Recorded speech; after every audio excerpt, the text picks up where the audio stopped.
All right, let's look at all the stories that made the news. So, one of them talks about diaspora remittances being able to increase consumer spending in Nigeria. Payment technology firm Mastercard has listed remittance inflow as one of the factors that could drive consumer spending in Nigeria up by about 6% in the year 2025. Now, this was disclosed in their Economic Institute's 2025 Economic Outlook for Nigeria. Before delving into further details about that report, yes, of course, I agree that diaspora remittance would drive consumer spending. You know that when people have family and friends in the abroad, the way they say it, with abroad, overseas, and then they send some money, it means that for those who are low-income earners, for example, those who perhaps have no job, they're able to have money to purchase their daily needs and even to pay bills. So it does help. It's one economy that has really been steady over the years and has helped lots of families. Diaspora remittance, Doc. Well, helping consumer spending in Nigeria. Well, you know, when they saying that $100, oh yeah, £100, €100, it's a lot. Yeah, but it's even to also realize that again, from what Mastercard, their economic outlook for the economic space in Nigeria for 2025 does suggest that 6% in terms of increase in consumer spending will be enhanced by diaspora remittances. So the jackpot tale is not all a tale of woe. So there are some blessings that it's bearing fruits that are attached to it. And I think really is one area that everybody feels that Nigeria, especially given the level of creativity, innovation that our young people have, that actually we should actually be preparing people to ship them abroad. And after many days, returns will come to the country through these remittances. Because it does amount to something. Because if you send $100, it means so much here. $1,000, of course, you can start to build a house. So all these things will continue to come as a result of people who have moved abroad. And the more people move, the more this kind of remittance that we get. And I think this is some good news, really. People have spoken so much that we have lost manpower, but at least it's also bringing resources back home. And I think what is important, like a friend of mine told me some years, about 2 years ago, is the fact that Nigerians should deliberately build their institutions so that they can recreate this manpower that can consistently be supplied abroad. That's not a weakness that our doctors are accepted globally. It's not a weakness that our pharmacists, our nurses are accepted globally. And are doing well. And they are doing well, but the only weakness is if we are not able to replace those who are leaving.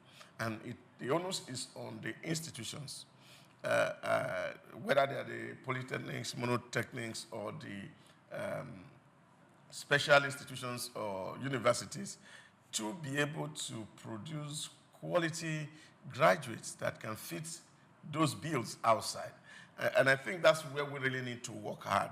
We should not see it as a minus, rather it should be a plus for us. And the government must work hard to ensure that the standard of education in Nigeria, we up the ante, the people can really get quality education.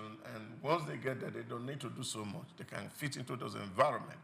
And I think that will just be like another source of earning for the country, because no matter how much they travel, they will still come back home. Yes, and they have families. Yes, of course, families are here, friends are here, and those things will be rubbing. Even associations that some of them belong to, just to keep up with the associations. Yeah, of course, it rubs off on the entire economy, and so it's something really that we have to strategically look at. I've said it here several times.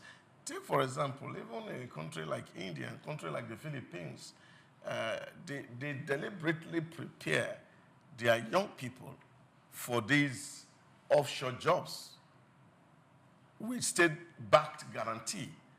And you go to the Emirates, you see a lot of Indians, Filipinos, who are doing help work for these people. They are professional help workers, and they are paid well. And the way Indian economy is structured is the fact that, of course, what they make goes through back home. And therefore, they receive a lot of foreign exchange from these things, and it keeps the economy running. And I think those are the things that we can also be looking at and see how do we really have to invest resource in terms of creating that adequate manpower. Even if it's to have Polytechnic, we're going to produce people who are beautiful in terms of doing POP or tiling or whatever it is. And export them. And export them outside. And then, of course, they create value outside. And then part of those income flow back home. And then Nigeria is good for it. I think we've not really considered exporting labor in Nigeria and in Africa generally. Look at what India has done with labor. So in the outsourcing, global outsourcing market, they are ranked top because they outsource labor a lot and they generate lots of revenue from it. So there has to be that planning, there has to be that structure to know what other countries would need. We have a large population, and thankfully, a lot of the population are youths. So these are people within the working age brackets. So we can now identify where we have the skills, the strengths, where we don't have the skills, but we have the strength. We can build capacity, we can build the skill. And for what people would consider menial jobs here, maybe plumbing and some other types of artisan work that people would want to relegate, those are high earning skills abroad. Those skills will earn you lots of revenue abroad. So if people can professionally do this, now it doesn't mean it has to be within the four walls of a learning institution, but just so that people are taught and then they know the skill, they can effectively do it in a standard way. That would be a way of earning for us as a country. Now for diaspora remittance, you know, the CBN at one time had the policy of naira for dollar. So for every naira you sent, there was a 500 naira incentive attached to it. But that policy could not be sustained beyond a certain period of time. If the CBN could revisit that policy, it would help to encourage a lot of these remittance to flow in through the official channel, through the financial system.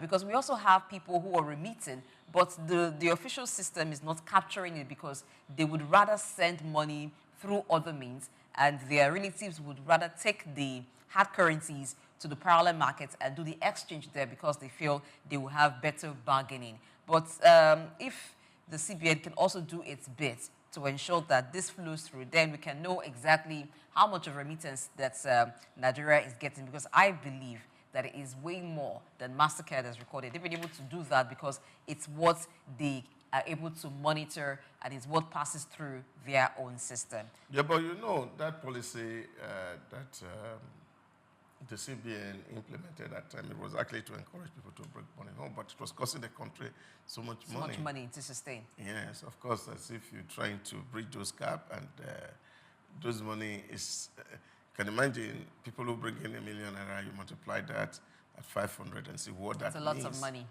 to the government. And all of these things were meant to defend the Naira. And I think we've gone beyond the era of defending Naira. Have we gone? Because there seems to be some silent interventions by the CBN. We've gone beyond the era of defending the Naira. I think what the government is doing right now is to see how we can increase our exports. And of course, those good news are also coming. That really, you see, we had trade surplus of over 18 trillion in the last quarter of in the last year. So that also means that government is also saying, how do we ramp up things we can actually do here, you know? And then, of course, we can earn currency. And government is also expecting that, of course, by the time we start to sell more oil, crude oil, then, of course, we're also going to make so much money. And then you add this to the diaspora remittances that is coming. A lot is coming. But it's all, again, going back to that capacity building, really, for me, which is because the number of volume of people, we have a lot of army of people here who have no job to do. So how do we really prepare them?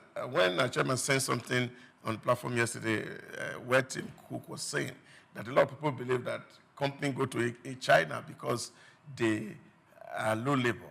And so that was years ago. That the reason why people are going to China today is different. And that reason is because the Chinese have been able to build up tools engineers in large capacity. Because the tech require very innovative, creative tools. And you can only find those engineers in bulk in China. And so companies are moving in there. Now you can imagine what capacity building can do for a nation that even beyond the remittances, you are even having foreign direct investment. Yes. It's just like a hub. Yes, for you have a pool industries of young people that you have empowered, that you have trained. And then, of course, that brings a lot of earnings to your environment. And I think that's where yesterday we had this same conversation where we're talking about where a political class do not necessarily invest in education because it's always not handy. It's not tangible. Yeah, for campaign purposes. And therefore, we try to always put money on the area where people can quickly see. And then, of course, we can use it for the bragging right, as they say. Even when some of them should not even be what people do, let alone brag about. There was, I don't want to mention the name of the governor that empowered youths with wheelbarrows, and it was heavily criticized at the time. So we also need to understand what empowerment is actually when we're doing all of that.